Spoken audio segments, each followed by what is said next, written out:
Hello, my self Hitesh Kaushik और civil staph के इस प्लेटफॉर्म पर मैं आप सभी लोगों का स्वागत करता हूं। आज के इस सेशन में हमारा विषय है रिवोल्ट ऑफ 1857 और ये आज जो हमारी क्लास है ये रिवोल्ट ऑफ 1857 पर हमारी आखिरी क्लास है। और इसमें जो हमने लास्ट लेक्चर में पढ़ा था, जैसे लास्ट लेक्चर में हमने जाना था कि किन अलग अलग नामों से रिवोल्ट ऑफ 1857 को जाना जाता है। उससे पहले हमने causes, course of the revolt, nature, significance इत्यादि ये सब चीजें जो हैं, और major storm centres, important officials associated with the revolt, और अलग अलग प्लेसेस पर, स्टॉर्म सेंटर्स पर किन किन लोगों ने विद्रोह किया, ये सब हमने पढ़ा था। अब आज के इस लेक्चर में हम आगे बढ़ेंगे और अपनी प्रतिबद्ध सीरीज में रिवोल्ट ऑफ 1857 में हम कोट्स से शुरुआत करेंगे कि कौन कौन से इंपॉर्टेंट कोट्स जो हैं वो है रिलेटेड टू रिवोल्ट ऑफ 1857। और साथ ही में हम आगे बढ़ेंगे और डिफरेंट व्यूज जानेंगे हिस्टोरियंस के on the revolt of 1857। Views almost हम इसमें कह सकते हैं कि अलग अलग जो ग्रुप्स थे उनका क्या मानना था रिवोल्ट ऑफ 1857 के बारे में। और साथ ही में नेक्स्ट फेज में हम बुक्स, इंपॉर्टेंट बुक्स डिस्कस करेंगे, कौन कौन सी किताबें, महत्वपूर्ण किताबें लिखी गई हैं रिवोल्ट ऑफ 1857 पर। और फिर लास्ट में हम डिस्कस करेंगे इंपॉर्टेंट क्वेश्चंस जो अभी तक पूछे गए हैं प्रीवियस ईयर एग्जाम्स के अंदर, यूपीएससी सिविल सर्विसेज मेंस में। ठीक है, और साथ ही में एक बार फिर से मैं आपको बता दूं कि ये हमारी प्रतिबद्ध सीरीज है। क्या हमारी प्रतिबद्ध सीरीज, हम इसमें जीएस 1, 2, 3, 4 चारों ही exams UPSC civil services mains के लिए उनकी तैयारी करा रहे हैं। हमारा ये प्रोग्राम अब चलते हुए 3 महीने हो चुके हैं लगभग, और इस प्रोग्राम के जरिए हमारी कोशिश यही है कि हम अच्छे से अच्छी तैयारी आपको करा सके और साथ ही में आंसर राइटिंग के लिए आपको अच्छे तरीके से इक्विप्ड बना सके। अगर आप एग्जाम में आंसर राइटिंग के लिए जा रहे हैं तो you must have such kind of ammunition with you so that you can excel in your exam. तो हम चाहते हैं कि भाई आप बेहतर करें, इसके लिए हम लगातार इस सीरीज को चलाए हुए हैं। तो आप अपने दोस्तों के साथ भी इसे शेयर कर दें, जो बच्चे इस एग्जाम को दे रहे हैं, तो प्लीज उनको भी इसका बेनिफिट मिलना चाहिए। चलिए शुरुआत करते हैं आज के सेशन की। सबसे पहले important quotes related to the revolt of 1857।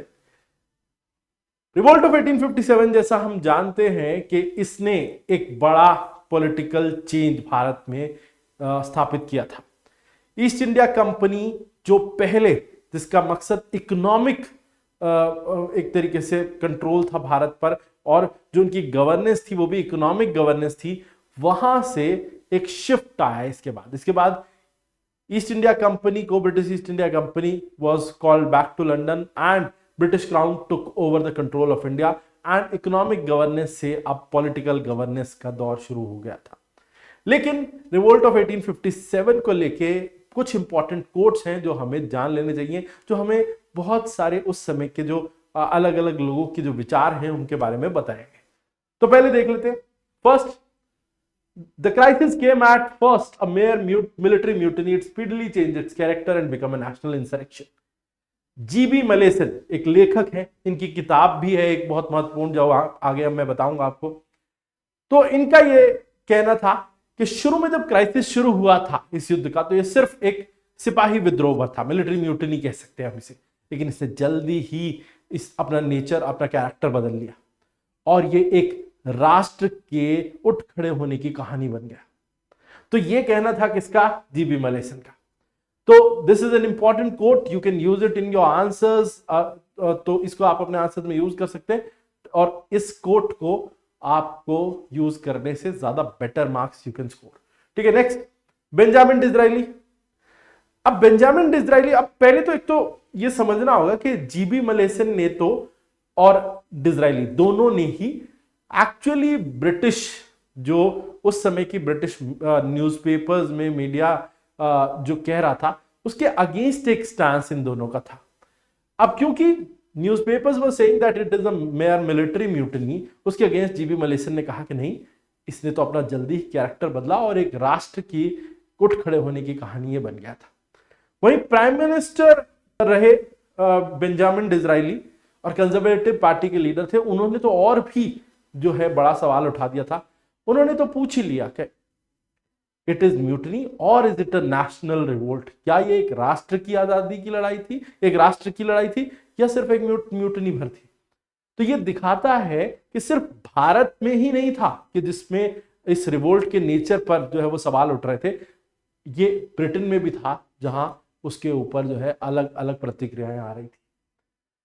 अब एसन सेन, सूर्य सेन, एसन सेन जो है उनकी बात करें तो उनका क्या कहना था? He says, what began as a fight for religion ended as a war of independence, for there is not the slightest doubt that rebels wanted to get rid of the alien government and restore the old order of which the king of Delhi was rightful representative. ठीक है, अब कहना क्या था इनका कि ये शुरू तो हुआ था एक धार्मिक लड़ाई के तौर पे। अब ये इंडिया से एक व्यक्ति एसन सेन ये क्या कह रहे हैं, ये शुरू तो हुआ था एक धार्मिक लड़ाई के तौर पे और फिर बदल गया एक वॉर ऑफ इंडिपेंडेंस के तौर पे। और इसमें जरा भी संदेह नहीं है कि जो विद्रोही थे, रिबेल्स थे, वो बाहरी सरकार को उखाड़ फेंकना चाहते थे और दिल्ली के उसी पुरानी उत्तरदायी सरकार को, उसी रिप्रेजेंटेटिव्स को वापस लाना चाहते थे। तो एसन सेन का ये कहना था, ये कोट उनका है। ये एक और पॉइंट ऑफ व्यू दिखाता है कि यहां पर एलियन रूल या फॉरेन रूल के against people came into uprising और उन्होंने एक विद्रोह किया था। ठीक है, next is RC Majumdar. RC Majumdar का ये कोट क्या है? On the whole it is difficult to avoid the conclusion that so called first national war of independence is neither first nor national nor a war of independence.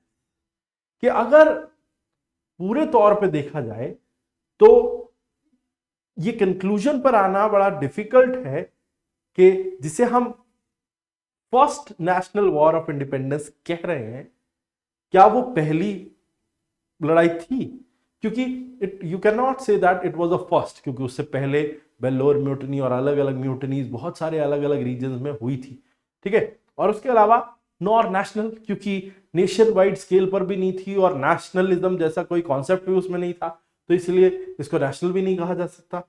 Nor a war of independence, आजादी की लड़ाई भी पूरे तौर पे कहना इसको जो है वो शायद गलत हो सकता है। तो आरसी मजूमदार इसे कह रहे हैं कि although it is considered first national war of independence, but इसमें फर्स्ट कहना भी जो है मुश्किल है, इसको नेशनल कहना भी मुश्किल है, इसे इवन वॉर ऑफ इंडिपेंडेंस कहना भी मुश्किल है। तो ये मल्टीपल थॉट्स जो थे इस रिवोल्ट ऑफ 1857 को लेके वो हाईलाइट किए आरसी मजूमदार। ठीक है, next is Percival Spear. Percival Spear जो है वो ब्रिटिश इतिहासकार, जिनके अगर हम उनके आइडिया को देखें तो उस हिसाब से क्या है उनका थॉट प्रोसेस, अब यहां आपको समझ आ जाएगा। It is in fact an anachronism to describe the mutiny as the first essay towards modern independence. It was rather in its political aspect the last effort of the old conservative India. कि वो कहते हैं कि ये एक एक्रोनिज्म ही होगा इस mutiny को first essay towards modern independence कहना। मतलब ये मॉडर्न आजादी की तरफ बढ़ता हुआ एक कदम कहना तो इसको सिर्फ एक नाम देने भर जैसा ही होगा, बल्कि अगर राजनीतिक तौर पे पॉलिटिकल एस्पेक्ट में देखें तो ये एक आखिरी प्रयास था बूढ़े भारत का अपनी पुरानी जो तौर तरीकों को बचाने का। ओल्ड कंजर्वेटिव इंडिया का एक लास्ट एफर्ट था, ये कहा जा सकता है।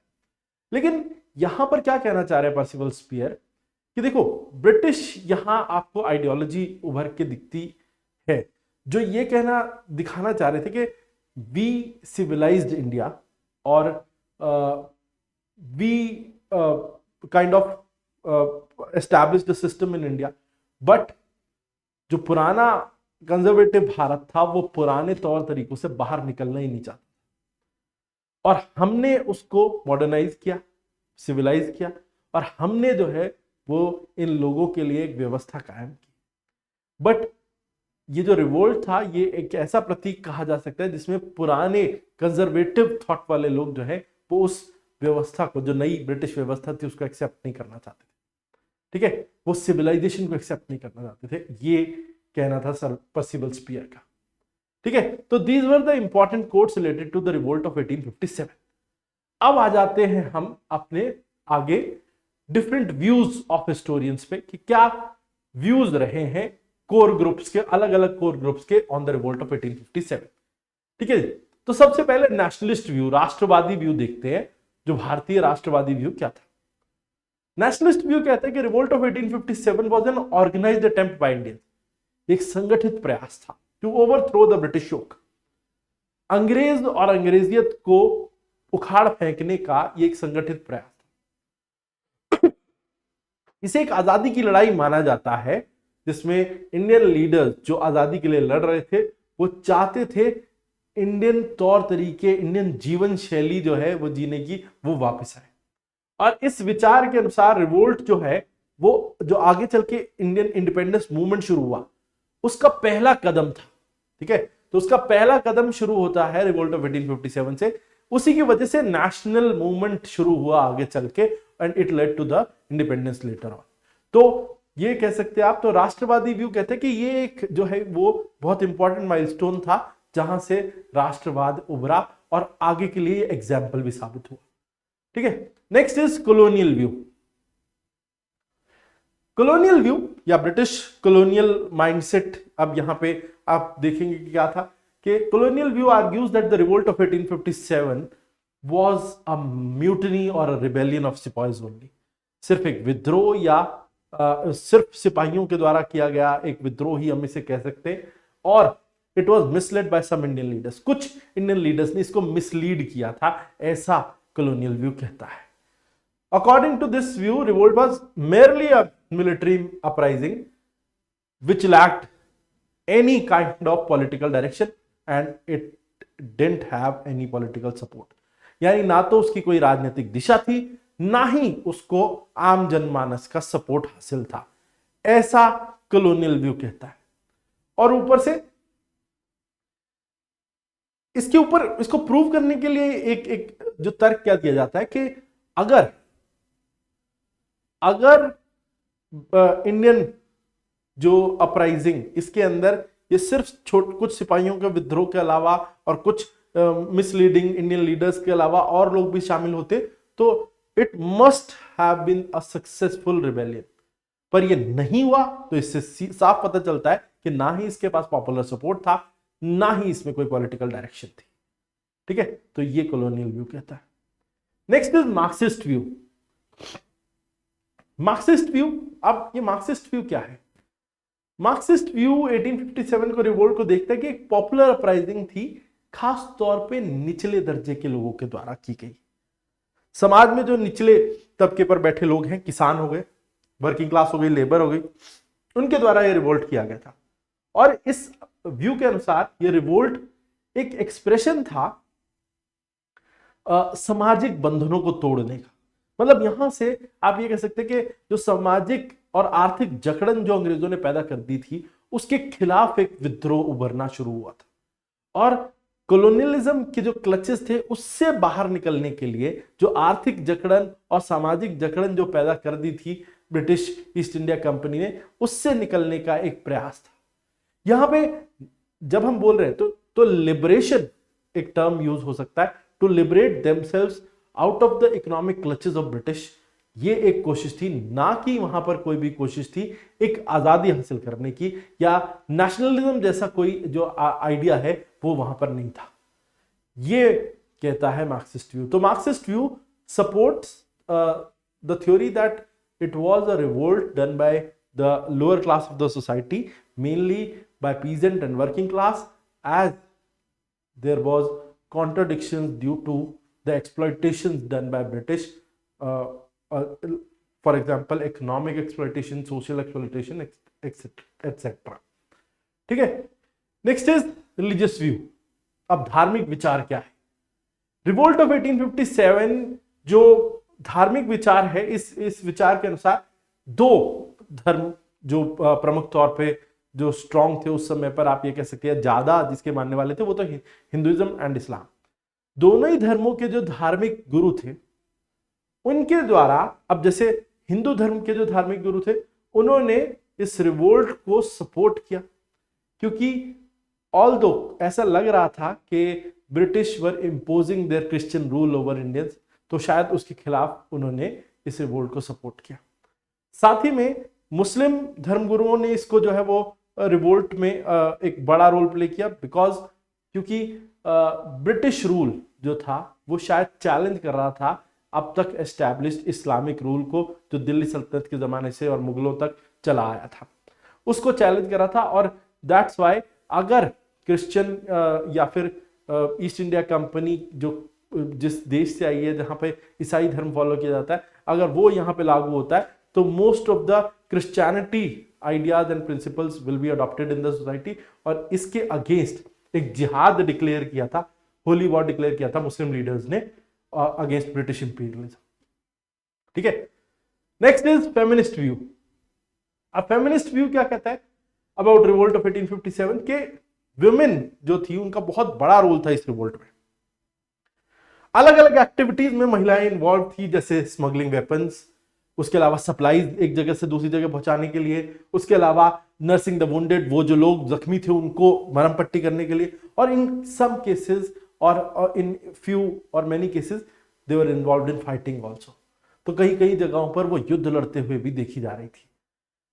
बट उससे ज्यादा एक बड़ा रोल है कि महिलाएं इन्वॉल्व थी in inspiring people for the revolt, और उन्होंने इस युद्ध में बढ़ चढ़ के हिस्सा लिया था। जितना इस रिवोल्ट में महिलाओं के बारे में जितना बताया जाता है उससे एक बहुत बड़ा रोल महिलाओं का था, ये एम्फेसाइज करता है फेमिनिस्ट व्यू। ठीक है, चलिए, तो हमने जो अलग अलग कोर ग्रुप्स थे उनका रिवोल्ट ऑफ 1857 के ऊपर क्या मानना था वो हमने देख लिया। अब हम नेक्स्ट चलते हैं books written by different writers on revolt of 1857। तो first is the Indian war of independence. ये किताब लिखी है वी.डी. सावरकर ने, और जो दिखाती है बहुत हद तक नेशनलिस्टिक व्यूज को। ठीक है, तो वो Indian war of independence, although the term also indicates that the term is inspired by nationalistic thoughts, तो the Indian War of Independence इसे कहा। Next is rebellion 1857 a symposium. ये किताब लिखी पूरन चंद जोशी जी ने। ठीक है, and next is Indian mutiny of 1857 by GB. Malleson, George Bruce Malleson, जिन्होंने खुद सवाल उठाए थे कि क्या ये सिर्फ एक मिलिट्री म्यूटिनी थी या उससे बढ़ के कुछ चीजें थी। Although G.B. Mallison has mentioned several things about the character of the revolt. Next, Great Mutiny by Christopher Hibbert, ये एक और किताब है। ठीक है, और next Religion and Ideology of Rebels of 1857 by Iqbal Hussain. अब ये फिर से जो मार्क्सिस्ट हिस्टोरियंस है उनके जैसा व्यू रखती है ये किताब। ठीक है, तो next is excavation of truth, unsung heroes of 1857, war of independence by Khan Mohammad Sadiq Khan. ये एक और इंपॉर्टेंट किताब है जो अनसंग हीरोज ऑफ 1857 के बारे में बताती है। ठीक है, तो these were the books written on the revolt of 1857। अब आ जाते हैं हम दो इंपॉर्टेंट क्वेश्चंस जो रीसेंट, जो पिछले 7-8 सालों में जो यूपीएससी के जो एग्जाम्स हुए हैं, मेंस एग्जाम, उसमें पूछे गए। ऑल्दो दो ही क्वेश्चन हैं ऐसे जो रिवोल्ट ऑफ 1857 पर पूछे गए, बट हमें एक इंसाइट और एक आइडिया दे सकते हैं कि how we should handle such question जो रिवोल्ट ऑफ 1857 पर पूछे जा सकते हैं। एक बहुत इंपॉर्टेंट जो है ये टॉपिक है हमारा फॉर यूपीएससी सिविल सर्विसेज। तो देखिए, ये 2019 में एक क्वेश्चन पूछा गया था, आप इसकी जो लैंग्वेज है उसे देख सकते हैं। 1857 uprising was the culmination of recurrent big and small local rebellions that had occurred in the preceding 100 years of British rule. Elucidate 150 words, 10 marks UPSC. Although it seems like इसके अंदर revolt of 1857 के बारे में पूछा गया है, but actually ये उससे preceding events को ही पूछ रहा है। ठीक है, what led to this event of 1857, वो सब आपको सम अप करना है यहां पर। ठीक है, तो स्टार्ट करते हैं। देखो, हम इंट्रोडक्शन में क्या लिखेंगे, the revolt of 1857 often termed as the first war of Indian independence. ठीक है, and was the culmination of wide spread discontent, जो ऐसा भाव पैदा हुआ था भारतीयों में जिसमें रोष था against British government and local uprisings जो थी ब्रिटिश रूल के अगेंस्ट, वो सब जो है वो तकरीबन एक शताब्दी तक चली, प्रीसीडिंग सेंचुरी, मतलब आप ये कह सकते हैं 1857 से पहले एक शताब्दी तक चली।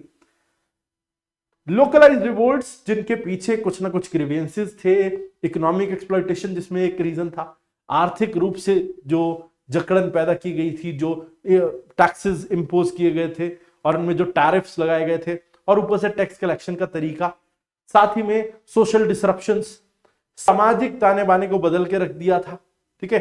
और ऊपर से जो मिलिट्री, जैसे उसमें हम देखते कि मिलिट्री में जो अपर क्लास लोग थे, they used to serve and British officers insulted them time and often.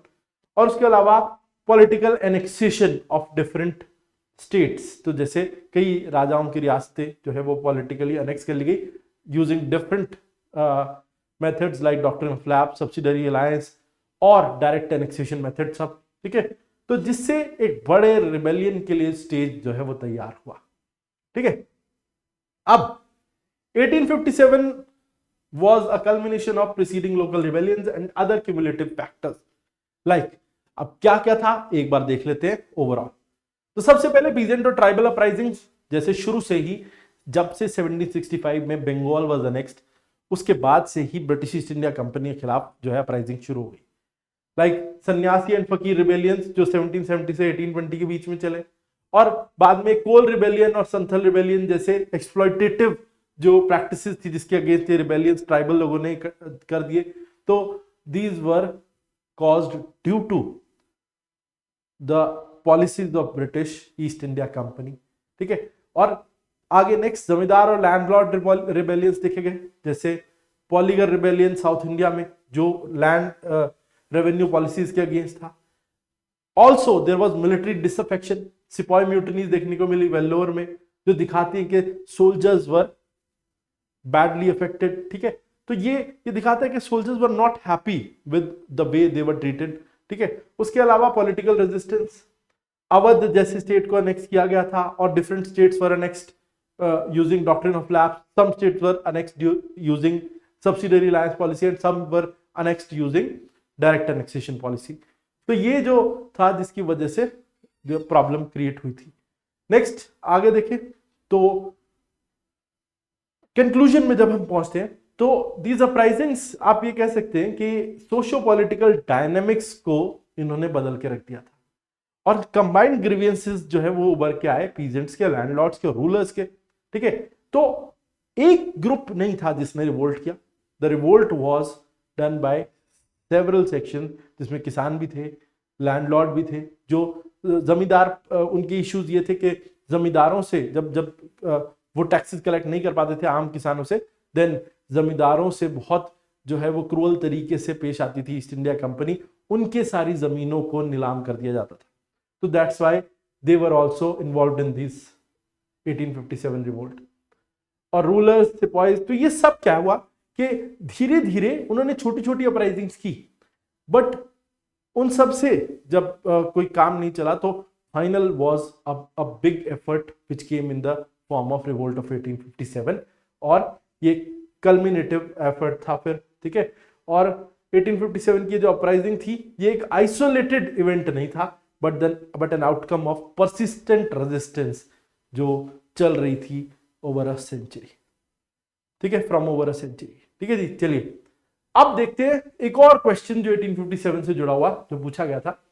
Explain how the uprising of 1857 constitutes an important watershed in the evolution of British policies towards colonial India. तो ये 12.5 marks में 200 words में पूछा गया था, 2016 में ये question पूछा गया था, ठीक है। तो इसमें देखो क्या है कि कैसे 1857 का ये जो रिवोल्ट था या अपराइजिंग थी, ये एक वाटरशेड मूवमेंट है इन एवोल्यूशन ऑफ ब्रिटिश पॉलिसी, कि उससे पहले कैसी पॉलिसी थी और उसके बाद कैसी पॉलिसी थी, उसके बीच में एक वाटरशेड मूवमेंट है। मैंने कुछ हिंट दिया था आज ही के लेक्चर में, अभी कुछ देर पहले जो आपको बताया था, तो वही आप यहां पे यूज करेंगे। इंट्रोडक्शन, 1857 अपराइजिंग, कॉमनली हम जिसे फर्स्ट वॉर ऑफ इंडिपेंडेंस कहते हैं, तो एक क्रूशियल इवेंट था कॉलोनियल इंडियन हिस्ट्री में। ये टर्निंग पॉइंट साबित हुआ in development of British policies towards the subcontinent. तो वाटरशेड मूवमेंट कैसे है ये हम अब ये यहां पर डिस्कस करेंगे कि कैसे इसने एडमिनिस्ट्रेटिव, इकोनॉमिक और सोशल कल्चरल पॉलिसीज जो थी उन पर इंपैक्ट डाला, ठीक है। तो first is transfer of power.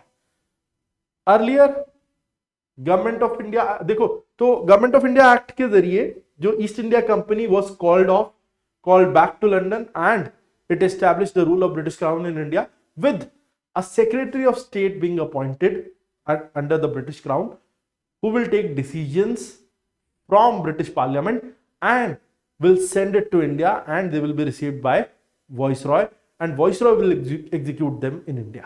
तो मतलब ये था कि सरकार अपना एक सेक्रेटरी ऑफ स्टेट अपॉइंट किया था, ब्रिटिश पार्लियामेंट में वो मेंबर, वो वहां से सारी जो है वो पॉलिसीज या रूल रेगुलेशंस वो बनाएगा एंड उन्हें भारत में लागू करेगा, उनके बिहाफ पे बैठा हुआ वॉइसरॉय। ठीक है, तो ये सिस्टम बनाया गया था और यहाँ पे एक शिफ्ट था।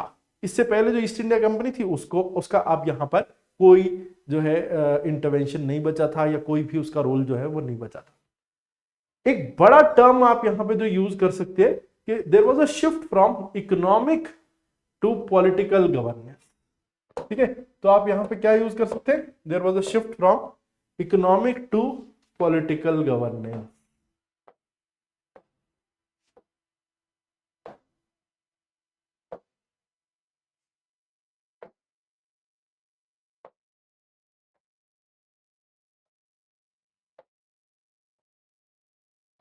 ठीक है, तो economic to political governance there was shift और मिलिट्री वाज रीऑर्गेनाइज्ड। देखो तो इस इवेंट की वजह से एक डायरेक्ट चेंज हम ये देखते हैं कि earlier there were 87% Indians in the military और but the organisation was such that only the upper ranks were reserved for British and the lower ranks were filled by Indians, तो जिसकी वजह से Indians could not reach the rank above subedar. तो ये system था, but इसमें क्या किया, it reduced Indian soldiers and increase the size of British soldiers and on key positions, और साथ ही में इसने रिस्ट्रक्चर कर दिया आर्मी यूनिट्स को बाय कास्ट रीजन ताकि कोई भी फ्यूचर अपराइजिंग देखने को ना मिले। ठीक है, तो ये एक बहुत इंपॉर्टेंट चीज जो की गई थी मिलिट्री में। एडमिनिस्ट्रेटिव चेंजेस देखिए अगर हम, तो इंडियन रिप्रेजेंटेशन जो लोकल गवर्नमेंट्स में था उसको प्रमोट किया गया और खासतौर पे सिविल सर्विसेज में भी, although it was an half hearted attempt but it was done. उसके अलावा लेजिस्लेटिव काउंसिल्स वर एक्सपेंडेड, लेजिस्लेटिव काउंसिल्स में संख्या बढ़ाई गई थी और एलीट और एजुकेटेड इंडियंस को उसमें शामिल किया गया था या किया जाने लगा था इसके बाद से, रिवोल्ट ऑफ 1857 के बाद। लैंड और रेवेन्यू पॉलिसीज में देखें तो परमानेंट लैंड रेवेन्यू सेटलमेंट जो थी उसको और ज्यादा बढ़ाया गया to stabilise land owner interest. जमींदारों के इंटरेस्ट को स्टेबलाइज करने के लिए जो ये परमानेंट लैंड रेवेन्यू सिस्टम को और एक्सपैंड किया गया और लैंड ओनर्स को अपने प्रति लॉयल बनाने के लिए और ब्रिटिश रूल के प्रति जो है वो समर्थन उसको करते रहे, इसके लिए ये सब किया गया था। सोशल और कल्चरल पॉलिसीज अगर हम कहें तो इसने रिफॉर्मिस्ट जैसे withdrew support for reformist measures like sati abolition and widow remarriage to avoid social unrest. 1830s में ब्रिटिश ईस्ट इंडिया कंपनी की तरफ से विलियम बेंटिक जैसे ऑफिसर्स ने सती प्रथा पर रोक लगाने की कोशिश की थी, फीमेल इन्फेंटिसाइड पर रोक लगाने की कोशिश की थी, विडो रीमैरिज 1856 में उस पर जो है वो विडो रीमैरिज के लिए एक कानून लाया गया और विडो रीमैरिज जो है उसे प्रमोट किया गया। बट यहां से British government decided to pull back these policies और उन्होंने फिर उसको इंपोज करने की कोशिश नहीं की क्योंकि इससे सोशल प्रॉब्लम्स और जो है वो खड़ी हो सकती थी, तो ऐसी रिफॉर्मिस्ट मेजर्स को उन्होंने उस समय के लिए रोक दिया because the society, Indian society was not mature by that time और इसी वजह से आगे उन्होंने इस पॉलिसीज को परस्यू नहीं किया। एजुकेशन में they expanded English education and western style education to educate Indian population. तो ये एक और देखा जाने लगा 1854 में ही, ऑल्दो ये डिसीजन हो गया था उसके बाद वुड्स डिस्पैच से, but after 1857 British education was pushed in India to greater extent. So जिसकी वजह से क्या हुआ कि इंग्लिश एजुकेशन और western style of education India में ज्यादा जोर पकड़ती है। अगर हम कंक्लूजन देखें तो 1857 का जो रिबेलियन था ये इंडियन कॉलोनियल हिस्ट्री में आप ये कह सकते हो कि इन ब्रिटिश पॉलिसीज के लिए एक बड़ा चेंज लेकर आया।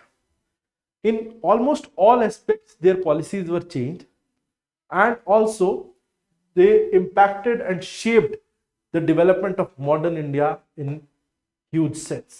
और साथ ही में ग्राउंड वर्क तैयार हुआ इंडियन इंडिपेंडेंस के लिए, और एक लेजिस्लेटिव जो है वो फ्रेमवर्क तैयार हुआ, एक सिस्टम तैयार हुआ जिसकी वजह से Indians were able to understand the legal system, Indians were able to understand the administration. तो ये सब भी पॉसिबल हुआ 1857 के बाद की पॉलिसीज से, when Indians were inducted into the services as well as in the legislative system. ठीक है जी, तो ये था हमारा आज का सेशन। हमने ये रिवोल्ट ऑफ 1857 का जो टॉपिक है इसको डायसेक्ट करके पूरा कवर कर लिया है। तो हमारी कोशिश थी कि हम इसके सारे एस्पेक्ट्स को कवर कर लें, और हमने तकरीबन सारे एस्पेक्ट कवर कर लिए हैं और हर चीज तकरीबन आपको बताने की कोशिश की है। ठीक है जी, तो वी होप दैट जब भी इस टॉपिक से रिलेटेड अगर क्वेश्चंस आप देखेंगे तो you will be able to score better after watching these videos. ठीक है, तो आज के लिए इतना ही, फिर मिलेंगे आपसे। जय भारत, जय हिंद।